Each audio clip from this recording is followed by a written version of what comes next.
Assalamualaikum warahmatullahi wabarakatuh.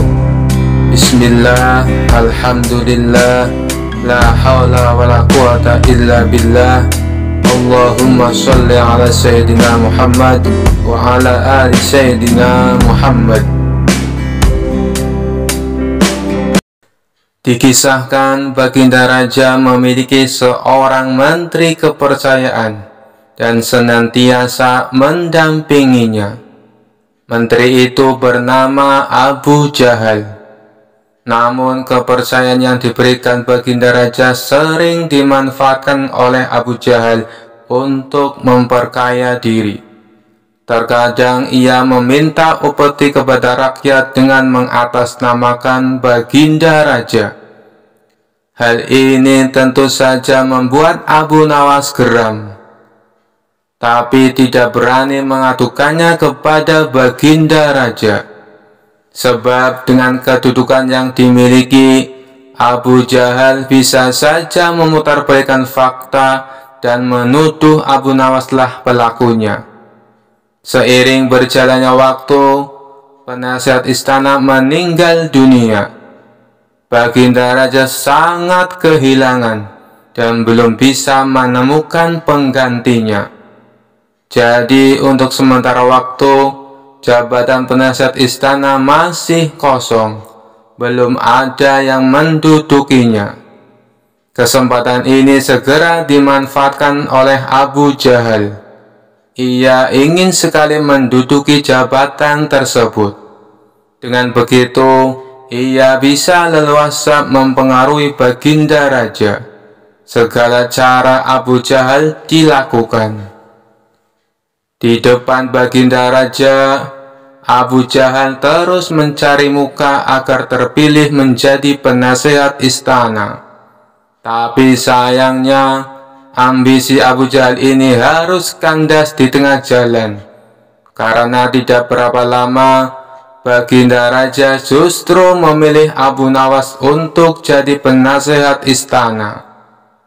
Keputusan Baginda Raja ini tentu saja membuat Abu Jahal kecewa, sehingga ia menaruh dendam kepada Abu Nawas. Suatu hari, ketika Abu Jahal melihat Abu Nawas sedang duduk bersama Baginda Raja, timbul pemikiran di kepalanya. Seharusnya aku yang ada di tempat Abu Nawas. Abu Nawas tidak pantas duduk di situ. Abu Nawas itu apa dia? Tidak mampu mengurus masalah kerajaan. Pantasnya dia jadi pelawak istana, gerutu Abu Jahal dalam hati. Merasa kecewa dengan keputusan Baginda Raja, Abu Jahal lalu menyampaikan keberatan. Pada suatu hari, saat Baginda Raja sedang duduk sendirian di singgasananya, Abu Jahal menghadap dan berkata, "Ampun Paduka yang mulia, hamba izin menghadap Baginda Raja." Baginda Raja terkejut melihat Abu Jahal yang tiba-tiba menghadapnya. "Ada apa Abu Jahal? Apa yang ingin kau sampaikan?" tanya Baginda Raja. "Ampun Paduka yang mulia, hamba rasa Abu Nawas tidak pantas menjabat sebagai penasehat istana. Karena menurut hamba, dia tidak tahu apa-apa soal negara. Abu Nawas itu apa keahliannya? Cuma melojo," tutur Abu Jahal. "Tapi bukankah Abu Nawas terkenal cerdas?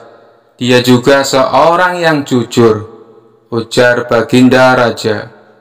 "Apakah Paduka sudah meragukan kejujuran saya?" tanya Abu Jahal. "Bukan seperti itu. Kamu kan sudah menduduki jabatan menteri istana. Jadi wajar kalau Abu Nawas yang mengisi jabatan penasehat istana," jawab Baginda Raja. "Tapi hamba lebih berpengalaman Paduka yang mulia, apalagi mengenai kenegaraan. Hamba juga ahli berperang. Tubuh hamba kekar dan perkasa. Lalu hamba sudah lama berbakti kepada Baginda Raja. Hamba rasa hambalah yang lebih pantas menjadi penasihat istana, ucap Abu Jahal. Melihat ambisi Abu Jahal yang begitu besar ingin menjadi penasihat istana, Baginda Raja akhirnya membuat keputusan. Ia ingin mengadakan sayembara antara Abu Nawas dan Abu Jahal. Maka dipanggillah Abu Nawas untuk datang ke istana. Singkat cerita, Abu Nawas pun menghadap Baginda Raja. Ampun Paduka yang mulia, ada gerangan apa memanggil hamba? Tanya Abu Nawas. Hai Abu Nawas, Abu Jahal sangat menginginkan jabatan penasehat istana. Dia minta supaya jabatanmu diganti olehnya. Tapi aku juga tidak mungkin memecatmu begitu saja.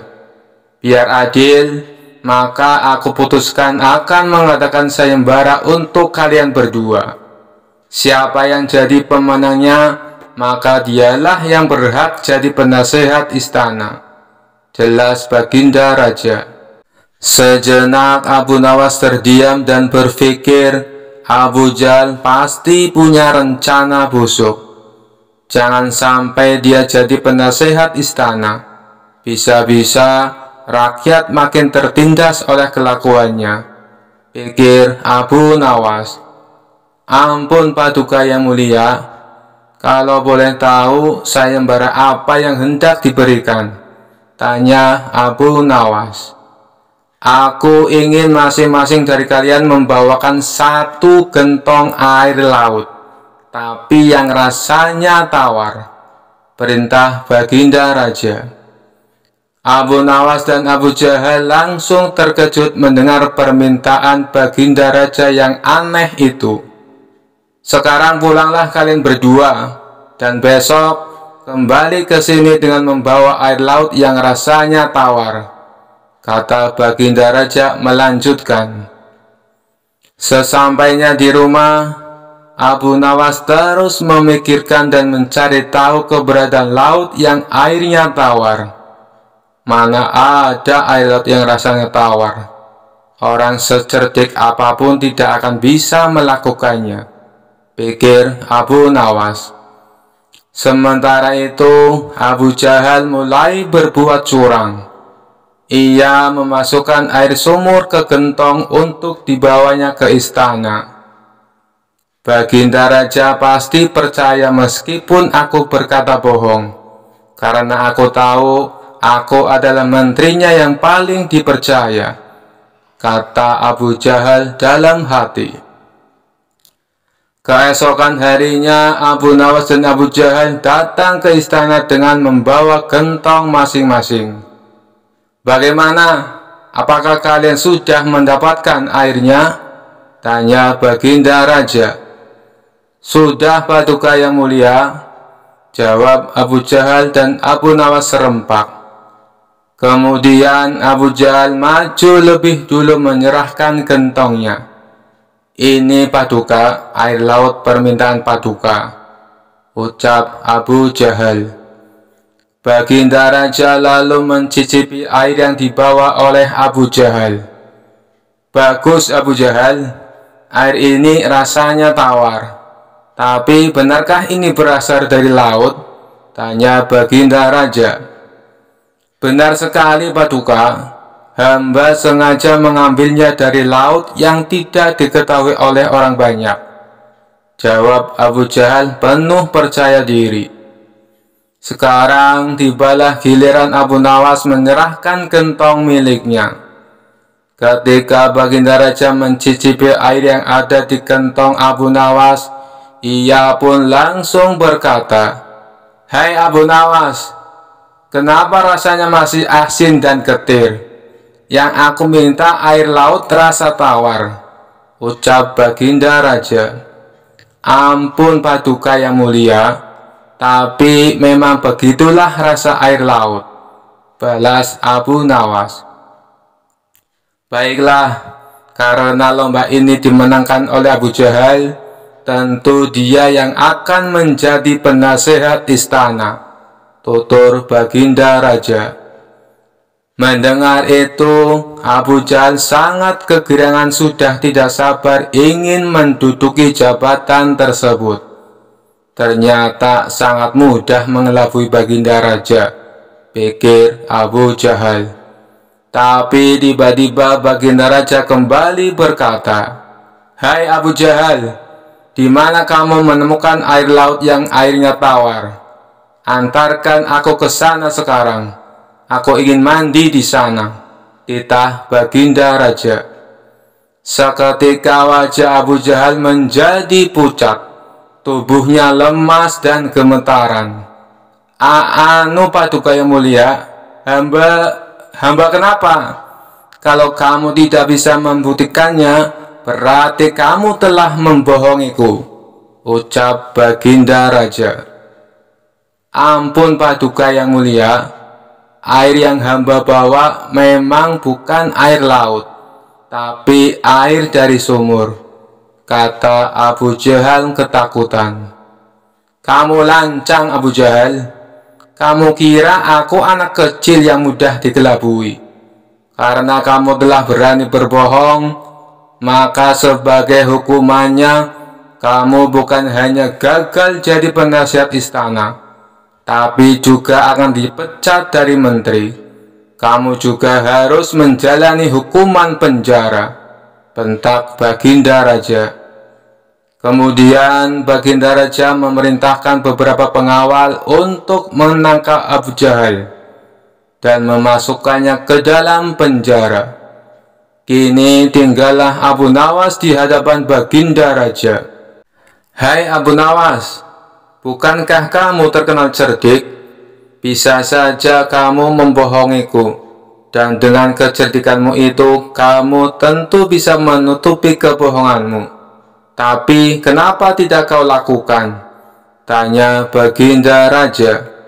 "Ampun Paduka yang mulia, hamba memang cerdik, tapi hamba bukan pembohong.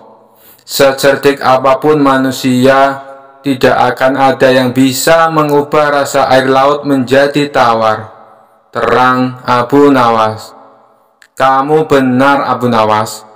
Itulah orang yang saya cari untuk menduduki jabatan sebagai penasehat istana, cerdik dan jujur," kata Baginda Raja tersenyum puas. Suatu hari Baginda Raja dilanda masalah yang membuatnya tidak bisa tidur. Sedangkan masalah yang dihadapinya hanya Baginda Raja sendiri yang tahu. Meskipun Baginda Raja banyak masalah, namun ia sengaja merahasiakannya dari orang-orang sekitar, baik kepada penasihat istana maupun Abu Nawas selaku sahabatnya tempat berkeluh kesah. Padahal sejatinya Baginda Raja ingin rasanya melupakan masalah yang menimpanya. Kalaupun bisa lari menghindar, tentulah ia akan melakukannya. Tapi kenyataannya, permasalahan yang dihadapi terasa seperti mengikutinya kemanapun Baginda Raja pergi. Sejak saat itu, Baginda Raja sering terlihat melamun seorang diri. Kemudian penasihat istana mendekati Baginda Raja. "Maaf Paduka yang mulia, hamba perhatikan belakangan ini Paduka terlihat murung. Hamba khawatir Paduka nanti jatuh sakit. Adakah sesuatu yang Paduka pikirkan?" tanya penasehat istana. "Tidak ada apa-apa, aku baik-baik saja. Kau urusi saja pekerjaanmu," jawab Baginda Raja dengan memalingkan wajahnya. Penasehat istana pun hanya terdiam. Ia merasakan gelagat bahwa Baginda Raja sedang dilanda masalah besar. Dikarenakan Baginda Raja tidak mau berterus terang, penasehat istana tidak berani membujuknya untuk menceritakan masalah yang dihadapinya. Makin hari sikap Baginda Raja makin tertutup, bahkan kini enggan menerima tamu. Hal ini membuat para pejabat istana menjadi sangat khawatir. Apa yang harus kita lakukan? Makin hari Baginda Raja terlihat mengkhawatirkan. Ini sangat buruk untuk kondisinya. Jangan sampai Baginda Raja jatuh sakit, kata salah seorang menteri. Aku juga cemas melihat sikap Baginda Raja belakangan ini. Aku sudah mencoba membujuknya supaya mau menceritakan masalah yang dialami. Tapi ia malah memalingkan wajah. Baginda Raja memilih menutup diri, beber penasehat istana. Saya punya saran.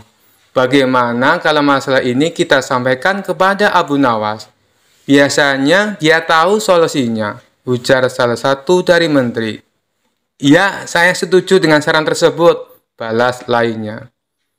Maka beberapa menteri istana segera mendatangi rumah Abu Nawas. Melihat yang datang adalah para menteri, Abu Nawas sempat terkejut. Biasanya yang diutus Baginda Raja adalah prajurit istana. Kenapa kalian yang datang? Tanya Abu Nawas. Kami ke sini bukan diutus Baginda Raja, tapi atas kemauan sendiri, jawab para menteri. Kemudian para menteri ini memberitahu Abu Nawas tentang keadaan yang menimpa Baginda Raja. Kami semua sudah berusaha memberi perhatian, tapi Baginda Raja selalu menutup diri, kata salah satu menteri. Baiklah, aku akan mencoba menghiburnya. Mari kita ke istana sekarang, ajak Abu Nawas. Singkat cerita, Abu Nawas menghadap Baginda Raja. Ia lalu bercerita kisah-kisah jenaka di hadapan Baginda Raja, berharap bisa terhibur dan tertawa. Tapi ternyata tidak ada reaksi apapun. Baginda Raja hanya terdiam, malah meninggalkan Abu Nawas lalu masuk ke kamarnya. Selepas Baginda Raja pergi, para menteri segera menghampiri Abu Nawas. Bagaimana ini Abu Nawas? Kamu lihat sendiri kan? Ucap mereka. Sepertinya Baginda Raja sedang mengalami masalah berat. Biarkan aku pulang dulu. Aku akan memikirkan cara untuk mengatasi masalah ini, ucap Abu Nawas. Setibanya di rumah, Abu Nawas terus memikirkan cara terbaik memecahkan masalah ini. Setelah berpikir cukup lama, akhirnya Abu Nawas menemukan ide yang cemerlang. Esok harinya Abu Nawas pergi ke pasar. Di hadapan orang-orang, Abu Nawas berteriak, "Apakah di antara kalian ada yang bisa memasukkan unta ke lubang jarum?" Mendengar pertanyaan Abu Nawas, semua orang yang ada di sana heran. Salah satu dari mereka lalu menjawab, "Mana mungkin bisa? Itu perkara yang mustahil." Dengan lantang Abu Nawas membalas, "Tidak ada perkara yang mustahil. Jangankan aku, anak kecil pun bisa." "Kalau kau mau bisa, coba tunjukkan kepada kami," pinta mereka. "Maaf kawan-kawan, sayangnya aku hanya bisa membuktikannya bila di hadapan Baginda Raja," jawab Abu Nawas. Begitulah seterusnya, setiap ada keramaian orang ataupun perkumpulan, Abu Nawas selalu mengatakan hal yang sama. Akhirnya kabar tentang Abu Nawas bisa memasukkan unta ke lubang jarum, sampai juga hingga ke telinga Baginda Raja. Awalnya Baginda Raja tidak terlalu memperdulikannya, tapi lama-kelamaan timbul juga rasa penasaran pada dirinya. Maka diperintahkanlah beberapa pengawal istana memanggil Abu Nawas. "Tuan Abu Nawas, Anda diperintah Paduka untuk datang ke istana," ucap seorang prajurit. "Benarkah?" tanya Abu Nawas memastikan. "Benar Tuan Abu Nawas," jawab dia. "Rencanaku akhirnya berhasil," pikir Abu Nawas. "Oh iya, bagaimana kondisi Baginda Raja sekarang?" tanya Abu Nawas lagi. "Baginda masih sering mengurung diri dan sering tampak termenung," jawab salah satu prajurit. "Baiklah, aku akan ke sana sekarang," balas Abu Nawas. Tidak lama kemudian, Abu Nawas sampai di istana menghadap Baginda Raja.